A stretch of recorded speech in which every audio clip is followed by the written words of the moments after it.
listeners, and welcome to yet another episode of the Nigeria Football Weekly with me, your host, Oluoke. Today is episode 27, and as you may probably know, I'll be reviewing our game against Cape Verde, where the Super Eagles made it 2 wins from 2 in our World Cup qualifying group, which puts us in pole position for our group. And then after that, I'll be previewing the weekend club games involving our star Super Eagles players. So without any further ado, before I start, please remember to follow us on our social media channels and spread the word. Twitter is NFWPOD, Instagram is Nigeria Football Weekly, and Facebook is Nigeria Football Weekly. And also you can find us on our YouTube channel, Nigeria Football Weekly. So, in a much changed lineup for the game against Cape Verde due to our UK-based players being ineligible to play the game. This is because Cape Verde is currently a red list country in the UK's list. Grenoro's lineup was kind of in line with what I expected in terms of what I mentioned in the last episode. So, Maduka Okoye started in goal. Jamilu Collins continued at left back. Abdullahi Shehu came into the squad to play at right back. I initially thought Ola Aina or Ebuehi might play, but Ola Aina also went back to Italy while Taran Ebuehi tested positive for COVID-19. So it made sense to play Shehu in there. In terms of centre-back partnerships, I thought he would go with Kenneth Omero and Awaziem, and lo and behold, that's exactly who started the game in the centre of our defence. In terms of our midfield, it was a full national team debut for both Innocent Bonke of Malmo FF. So his club have qualified for the Champions League as well. So watch out for them. And also Kingsley Michael, who plays for Bologna in Serie A. Pretty much all our usual central mid options were decimated by the news of UK not allowing our players to play. So Wilfred Ndidi, Jaribo, Etebo, as well as Franco Onyeka were all not going to be able to play that game. And Franco Onyeka tested positive for COVID anyway, although he'll be back for his club side Brentford this weekend. Looking at the players just behind Victor Osimhen, who continued as the starting striker in number 9 position. Ahmed Musa came in to captain the side, as we probably expected. Moses Simon kept his place in the lineup on the right wing, with Musa kind of playing as a bit of like a central roaming attacking midfielder. To be honest, he wasn't that great. But in probably the star player of the game, I don't know what you guys think, but Chidera Ejuke came in to play on the left wing. It was his first full debut for Nigeria. The only other time he played for the Super Eagles was in our friendly game against Tunisia last year in a 1-1 draw, where he came on for the last 12 minutes. And boy, did he take his opportunities. Like, he was amazing.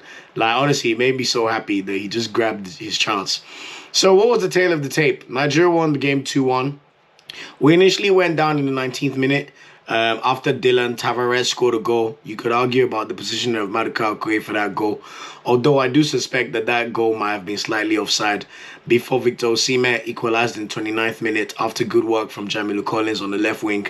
Jamilu Collins fizzed in a cross, which the Cape Verde centre-back just couldn't deal with. In fact, he sliced the ball so badly that his goalkeeper had to make a save, and he parried it right into Osimhen's path, and Osimhen was right there to just tuck it into the net. And then, just when it looked like it was going to end 1-1, in the 76th minute, I saw one of the best own goals I've ever seen in my life. So go check it out if you haven't seen it. Kenny Rocha Santos, a defender for Cape Verde, from about 40 yards, this guy kicked the ball back to his goalkeeper, but he didn't just pass it. I don't know whether he thought he was trying to lob his keeper or play like some serious like all cross to his goalkeeper. But honestly, it was an absolute shambles. And the goalkeeper just scrambled, but it was too late, and the ball just entered the net.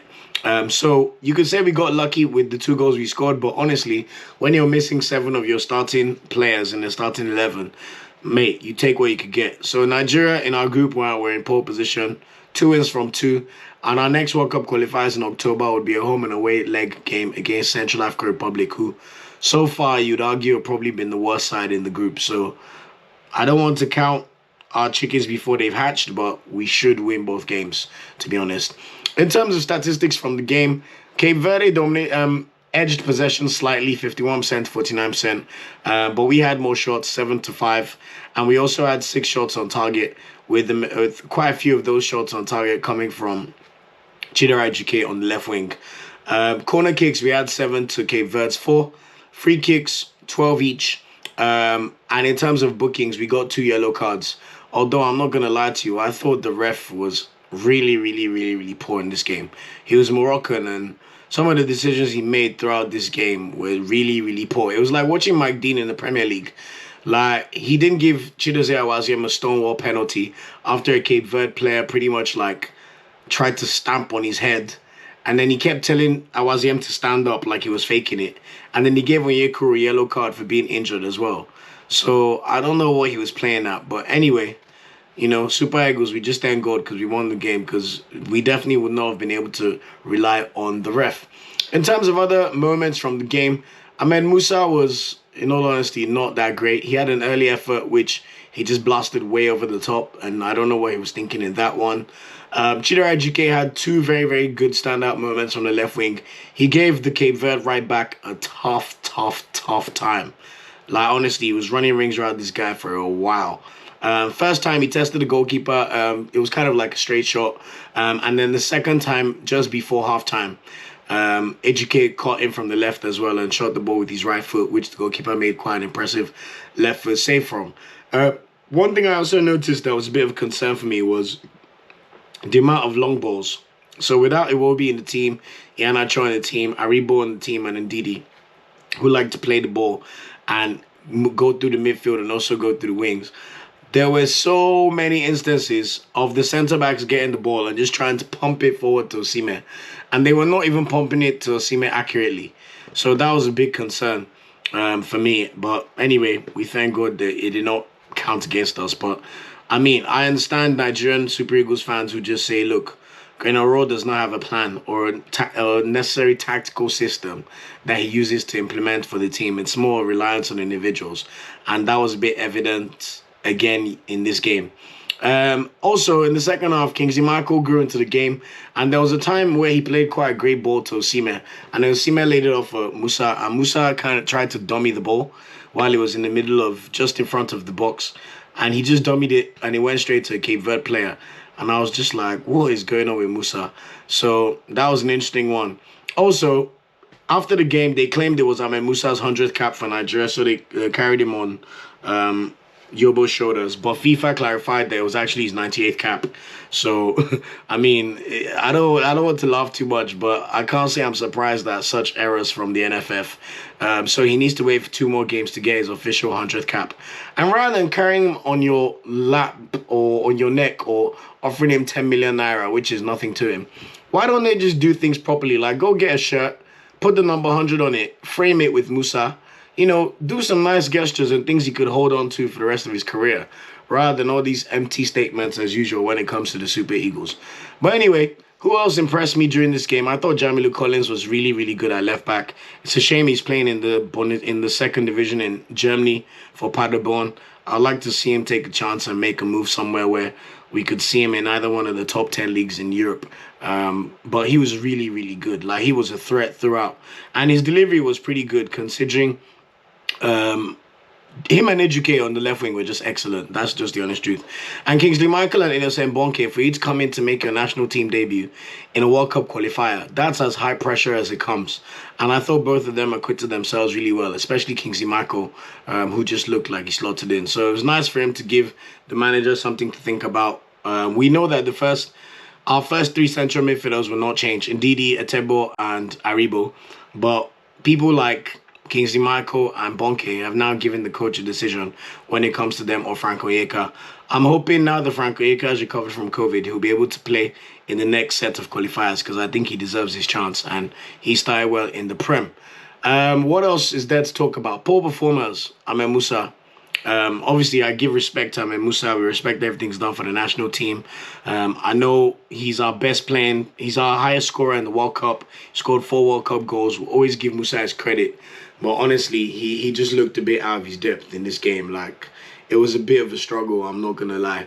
I thought also Moses Simon and Abdullahi Shehu were really, really poor in this game. Like, the right wing was a bit of a disaster. They just didn't have any chemistry.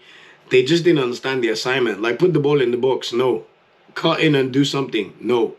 So those 3 were my biggest problems. And then obviously we have to talk about Maduka Okoye's error in terms of Cape Verde's goal. His positioning for the goal was not great. He failed to cover his near post, which allowed Tavares to just blast the ball through his near post, and you could argue he should have done much better, to be honest. So those are the main things from the game. But as I said, we're grateful that we won the match. 2 wins from 2. So we keep moving, guys. And yeah, that's it for the international window for now. So the next set of internationals will be taking place in the middle of October. As I mentioned already, we play in Central African Republic, so no excuses there. So that's it in terms of Nigeria football. You know, it's always a pleasure to watch the Super Eagles. And for anyone who doesn't know, the games are on FIFA TV. So it's on YouTube. You could watch every single match. Thankfully, it's the World Cup qualifiers, so there's no weird behavior or issues with diplomacy of who has the rights like you'd see when it comes to CAF. So that's one positive. So look out for that in the next set of World Cup qualifiers. So moving swiftly on, European football is back starting from this Friday. And I mean, it's always an exciting moment. As much as I love international football and Super Eagles, we know we also love our Premier League football. So yeah, starting with the Premier League, Kelechi Iheanacho and Wilfred Ndidi. There'll be an action against Manchester City at 3 p.m. on Saturday. That should be a tasty tie. It will be the, you could say, rematch of the Community Shield. Leicester have not looked so great this season to start the season, to be honest. Like, Ndidi's been good. But I don't know for the life of me why Brendan Rodgers switched from his 2 strikers up top formation that he used to end the season last season, which had Kelechi and Jamie Vardy both playing. So I'd like to hope that we'll see Kelechi start this game and he could alter his tactics, because to be honest, they haven't looked that good. Their last game, they beat Norwich 2-1 and Kelechi was involved in that goal. So it's safe to say he deserves this chance. One more thing to mention about Leicester City. As I mentioned on one of the previous pods, they've also loaned Ademola Lookman. So Ademola Lookman he was born and raised in the UK, but his family are Nigerian, and he's eligible for the Super Eagles. So I'm hoping Ndidi and Kelechi can let him know that, look, come on, it's time to come home. Although, when you look at how Ejuke performed, it might be a tough one for him to even get a look in. But let's see how he plays, because it's going to be tough for him to even break into the team over Harvey Barnes. Moving on to Everton, Alex Iwobi will be in action on Monday night. Everton played Burnley, so you like to hope that they could continue their good form. And Alex Iwobi's been looking good. He's definitely looked better under Benitez compared to Carlo Ancelotti, so we wish him well. And hopefully he can take some of that form, because he was really good in the game against Liberia as well with these 2 assists. So, and we just want to see him kick on. Like, it's always hard for me to defend Iwobi when I'm speaking to people in England about, you know, Iwobi's form. Because when you watch for the Super Eagles, it's like he has that badge of like, yeah, man, I'm Gigi Okocha's nephew, I'm the Nigerian guy, compared to how he plays for Everton. So I just want him to put together a good season at Everton. So we wish him all the best. Our Watford contingent, Emmanuel Dennis, Etebo and Ekong. Watford are at home in a 3 p.m. kickoff against, who are they playing? Wolverhampton Wanderers. So I'd like to see them do well. In the 3 games so far, they've been good at home and they've been shit away. So we need them to be good again in this home game. Although Wolves have looked impressive, even though they've lost all 3 games, their underlying stats look good and they've played well in all of those 3 games. So watch out for that. And then finally, Frank Onyeka. Thomas Frank, the Brentford manager, confirmed today's Thursday, by the way, that Frank Onyeka, his quarantine period should be over, so he should be fit to play on Saturday in their home game against Brighton. And then moving on to the Championship, Semi Ajayi was not in the squad this time for the Super Eagles, but we know that for his club side, he scored the winning goal in their last game out away to Peterborough. West Brom also announced that one of their centre-backs is injured for 6 months. So to be honest, I expect Ajayi to start the game this weekend. Yeah, so we'll keep you posted on Ajayi's performance and how they keep going. And then moving on to Serie A, there's very, very good news.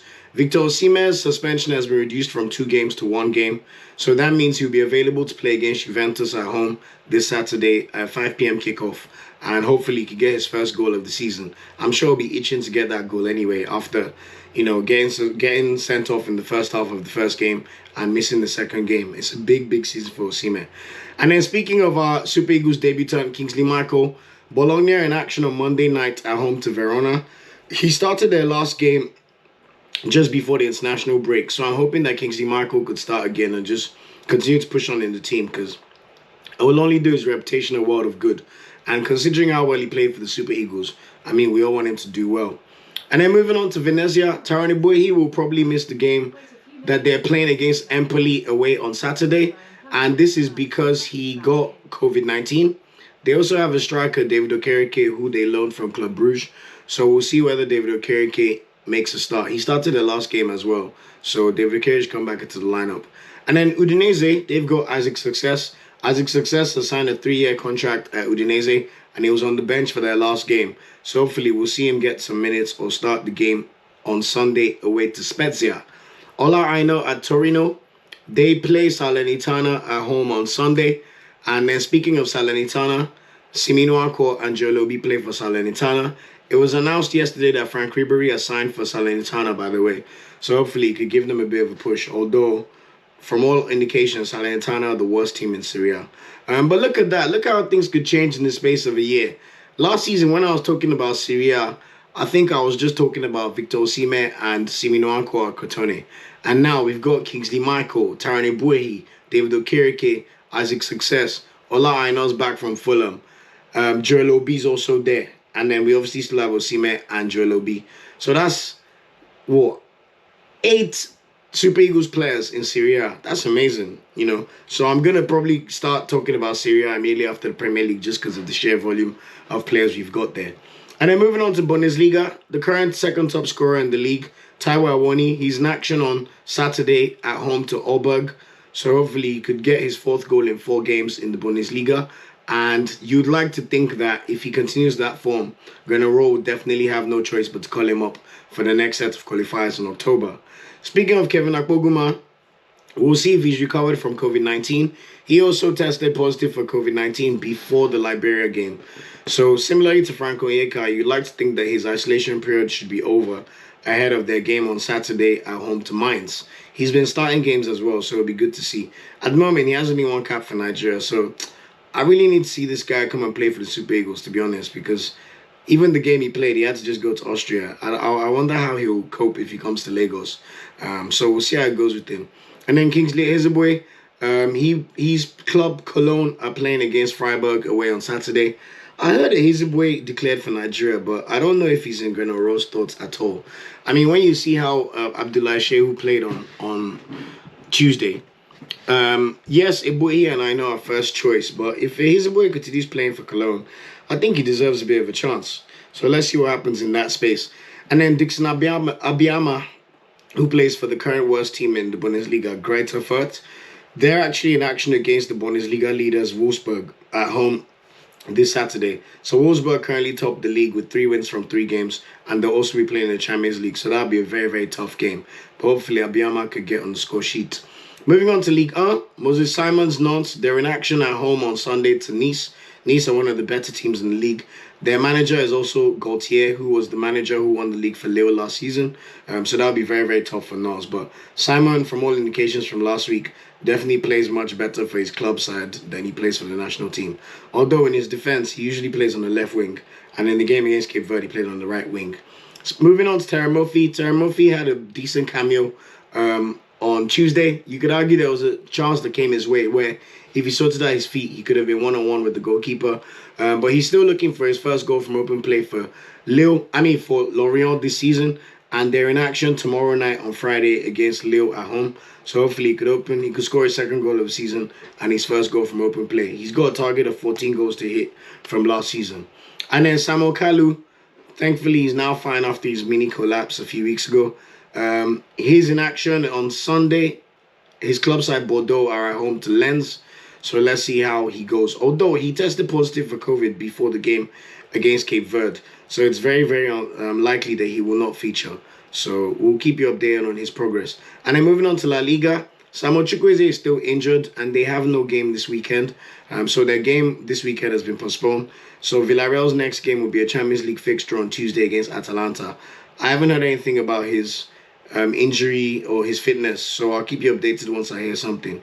Ramon Aziz at Granada, he hasn't featured in any of their squads so far, but Granada play at home against Real Betis on Monday, so let's see if Ramon Aziz is able to sneak in to their squad in any shape or form. And then speaking of Super Eagles centre-back Kenneth Amero, his club side Leganes, who play in the 2nd division, will be away to Sporting Dijon on Friday night. Maybe it might be too soon for him to play considering he played on Tuesday, but you'd expect him to slot back into the starting lineup. And then moving on to the Portuguese league, Zaidu Sanusi's Porto, there was rumored Fenerbahce interest yesterday because it was the end of the Turkish transfer window. But we'll see what happens with him because he hasn't played in any of their last 2 games.